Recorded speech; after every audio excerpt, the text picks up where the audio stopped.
Richard Southern joins us to chat about some of the day's more interesting stories. Richard, we begin with a mysterious object that was recently spotted on the moon, and it has now been identified, and it's not nearly as exciting as some people might have thought. Bumming me out a bit. But okay, this was a big thing a couple of weeks ago. We talked about it here on this segment. We showed this picture.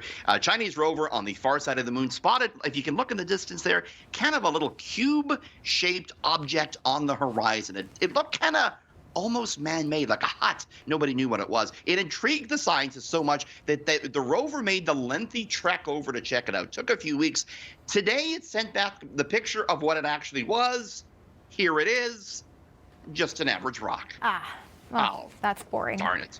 It was actually a pretty tiny rock. And because there's no atmosphere or points of reference on the moon, it's hard to determine anything's actual size until you get up close to it. Scientists named the rock Yutu, which means jade rabbit in Mandarin. I was expecting to find like a Martian house or something like that. You know how I think. Well, that would be a lot cooler than just a rock, right? Let's get people talking. Let's see if we can find something cool up there, right? I say keep looking. We don't know what's up there. Could be anything up there. Exactly. Now, back down here on Earth, a Denver family accidentally donated their pet to a thrift store. How does that even happen, Richard?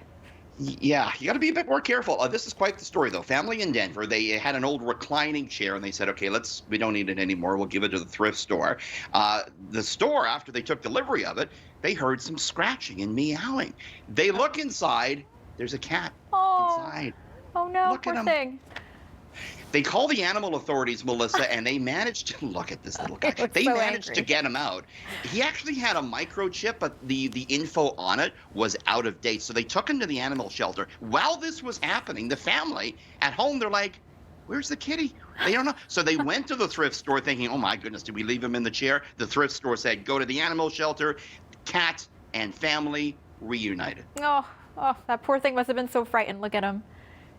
But it goes to show you, if you have the microchip of the cat, make sure the info associated with it is up to date.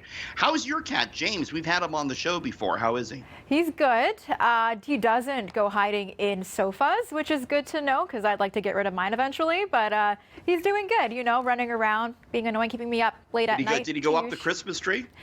I don't have one for that reason because he used to just throw himself onto the top of the tree, get stuck. Even though I bring him down, he would do it again and again. And you know what? I'm like, forget it. You just did away with the tree. I'm done with it. Yeah.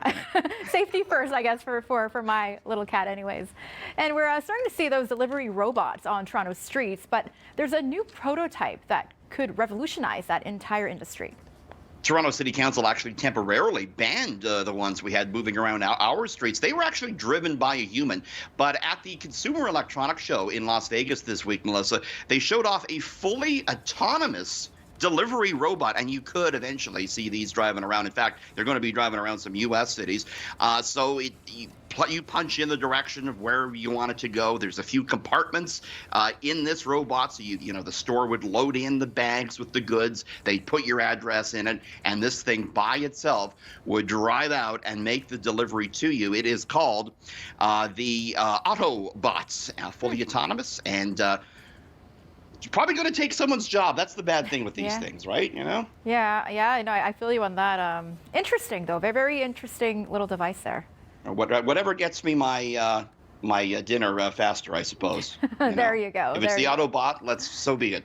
Okay. Well, thanks so much, Richard. Have yourself a great weekend, and we will see you on Monday. See you Monday. Have a good one.